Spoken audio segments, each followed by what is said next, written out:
पार्वती जी मना के हारी पर ना माने त्रिपुरारी वृंदावन।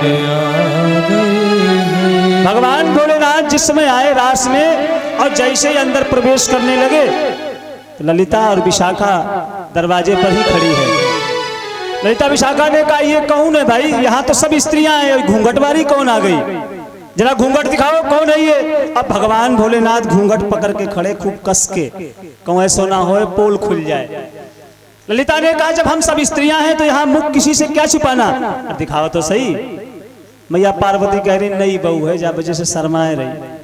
ललिता ने कहा ना हम तो मुंह देख के ही अंदर जाने देंगी। और जैसे ही ललिता ने जबरदस्ती भगवान भोलेनाथ के घूंघटे को हटाना चाहा, सोई अंदर से मारी फुसकार, सब भाग खड़ी हुई। ये कौन सी बहू आ गई। भोलेनाथ से कहा अंदर नहीं जा सकते आप, क्योंकि यहाँ सिर्फ स्त्रियों का ही प्रवेश है, कोई पुरुष अंदर नहीं जा सकता। भगवान भोलेनाथ ने कहा हम दर्शन नहीं करेंगे तो हम अनशन करेंगे, हमें अंदर जाने दो नहीं तो धरना दे देंगे। सखियों ने कहा खूब धरना दो, कुछ भी करो लेकिन अंदर नहीं जाने देंगे। भगवान भोलेनाथ वहीं बाहर बैठ गए और आज भी भगवान भोलेनाथ वहीं बैठे हैं और गोपेश्वर से भगवान प्रसिद्ध हो गए। बोले गोपेश्वर महादेव की जय। वृंदावन में जब आप निधिवन का दर्शन करते हैं तो निधिवन के बिल्कुल पास में ही भगवान भोलेनाथ का मंदिर है, जिसको गोपेश्वर नाम से जाना जाता है। और भगवान वहीं आज विराजते हैं। हमेशा रोज श्रृंगार होता है भोलेनाथ का और गोपी रूप में सजते हैं भोलेनाथ। बड़ी सुंदर भगवान ने महाराज के द्वारा सबको सुख प्रदान किया।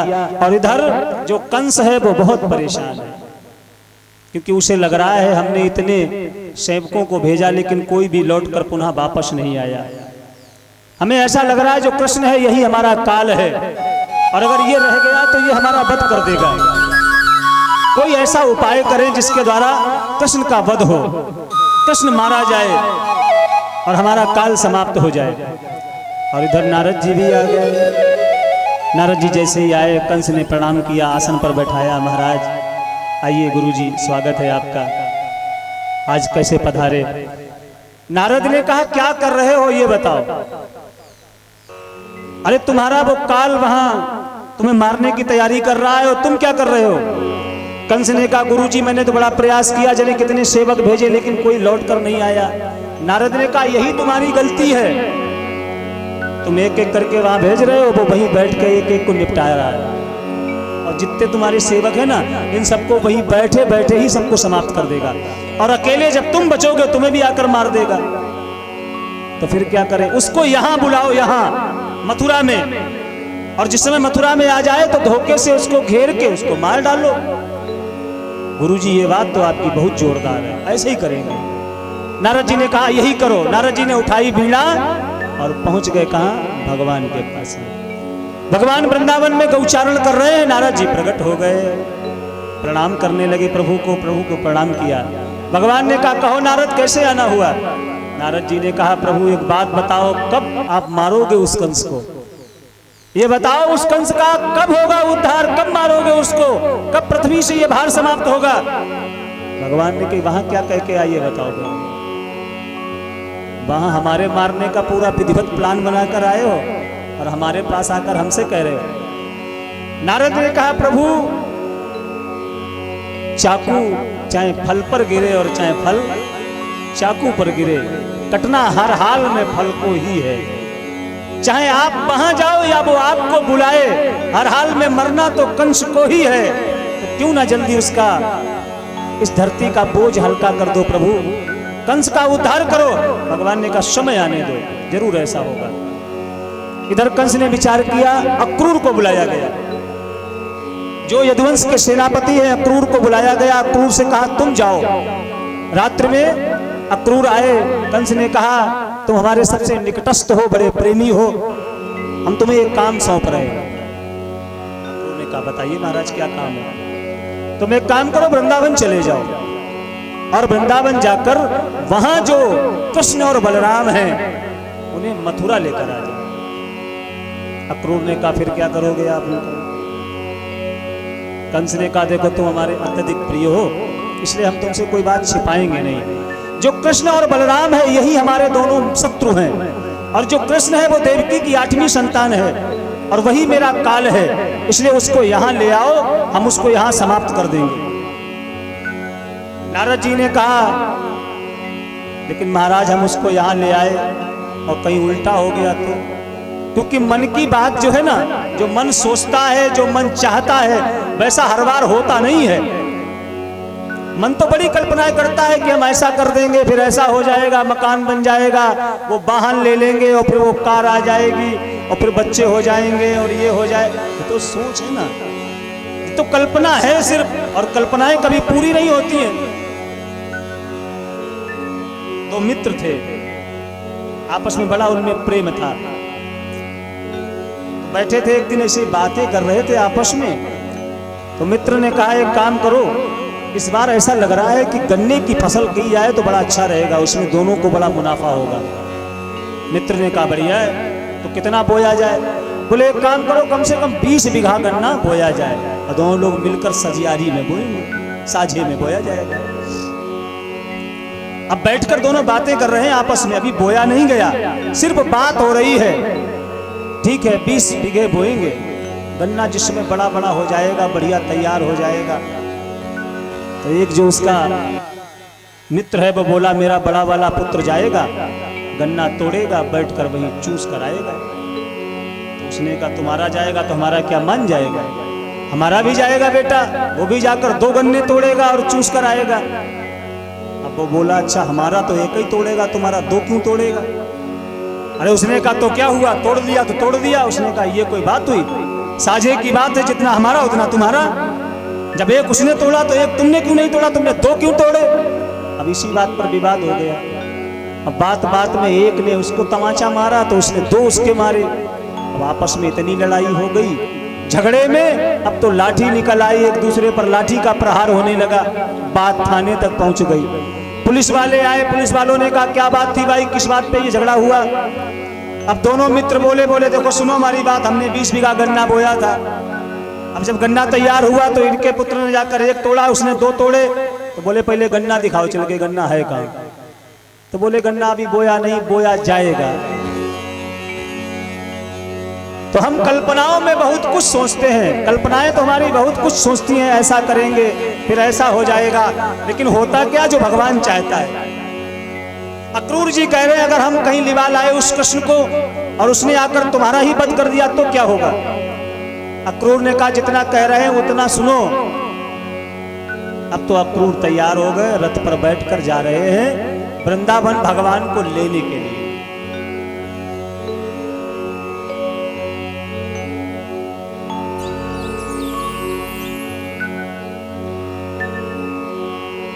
जिस समय रथ पर सवार होकर अक्रूर जी चले, मन में भगवान का स्मरण करते हुए जा रहे हैं।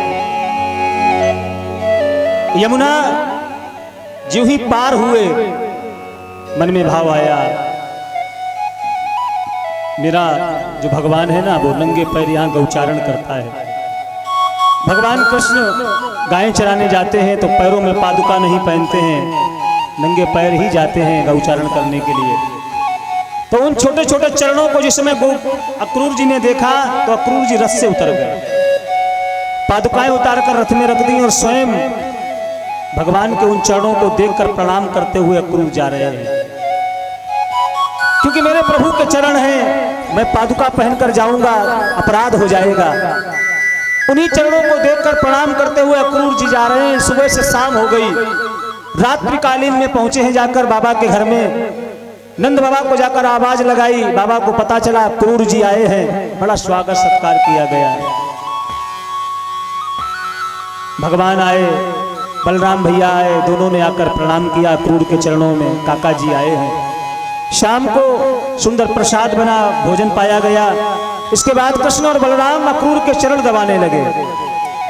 नंद बाबा ने पूछा आपका आगमन कैसे हुआ, आप कृपया करके बताएं।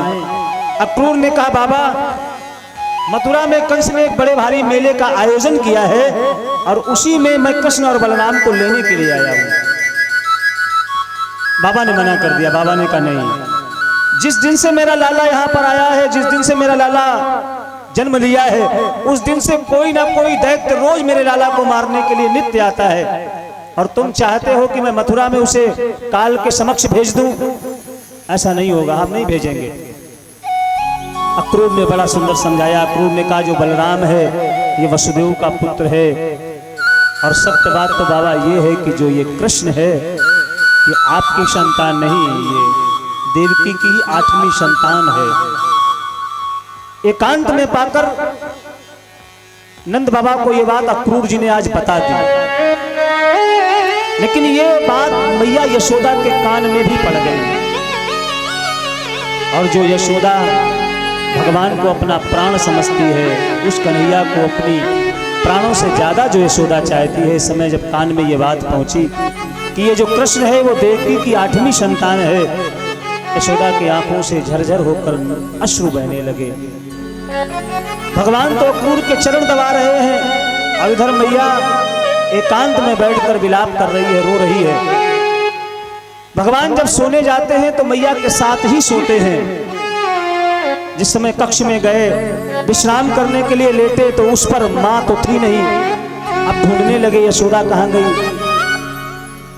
सारे भवन में देखा, सारे घर में देखा तो एक कोने में बैठकर यशोदा रो रही है। कृष्ण ने जाकर पूछा क्या बात है मां, आप क्यों रो रही हो? ऐसा क्या हो गया जो आपकी आंखों से ये अश्रु प्रवाह हो रहे हैं? मैया यशोदा ने कहा लाला तू कल मथुरा चला जाएगा। भगवान ने कहा तो इसमें क्या, कल जाएंगे, परसों लौटकर आपके पास आ जाएंगे।